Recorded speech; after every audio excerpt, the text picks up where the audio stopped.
কি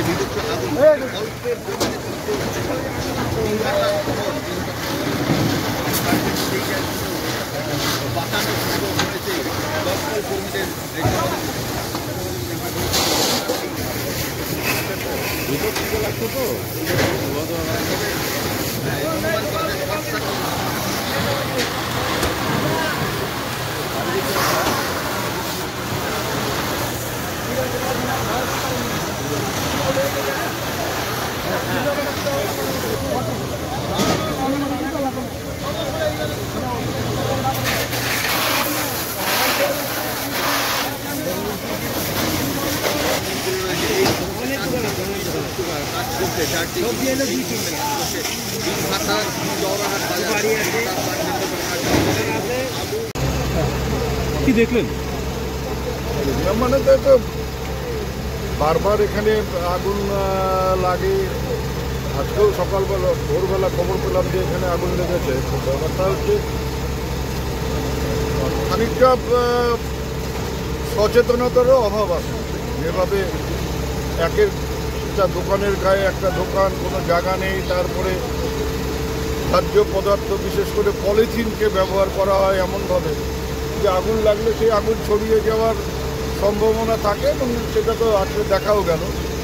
যাই হোক, মানে আমাদের এই দুর্ভাগ্যের মধ্যেও যে সৌভাগ্য সেটা হচ্ছে আগুনটা দ্রুত ছড়িয়ে পড়েনি। ছড়িয়ে পড়লে যদি সামনের দিকে এগিয়ে যেত তাহলে পুরো বাজারটাই পুড়ে যেত। 18টা দোকান কম বেশি ক্ষতিগ্রস্ত হয়েছে। আর্থিক ক্ষতি কীরকম হতে পারে? হ্যাঁ, আর্থিক ক্ষতি কীরকম হতে পারে? আর্থিক ক্ষতি তো বলার মতন আমার নেই।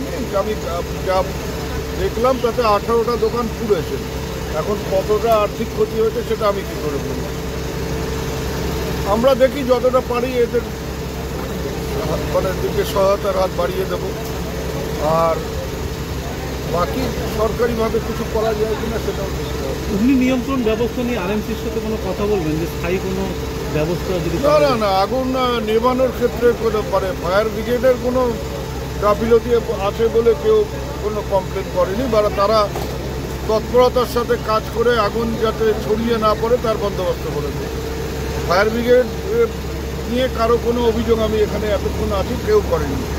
তারা সময় মতো এসছে এবং মানে তৎপরতার সাথে কাজ করছেন। ব্যবসায়ীদের কোনো সাহায্যের আশ্বাস? বললাম তো যে আমি 11টার সময় 18 জনকে ডেকেছি। আমরা চেষ্টা করব যতটা আর্থিক সহায়তা এদের দিকে দেওয়া যায় সেটা মানে সাময়িক যে ক্ষতিটা হয়েছে খানিকটা দোকানটাকে দাঁড় করাবার ক্ষেত্রে যেটুক দরকার সেটা হয়তো আমরা করবার চেষ্টা করব। কিন্তু কার কত আর্থিক ক্ষতি হয়েছে সেটা বের করে তার সমাধান করার ক্ষমতা আমার নেই, কিন্তু যতটা পারবো আর্থিক সহায়তা করব। সব দিনাটা চড়াট বাজার পিয়াজপট্টির অনেক দোকান আগুন ধরে গেছে। ফায়ার ব্রিগেড আসছে।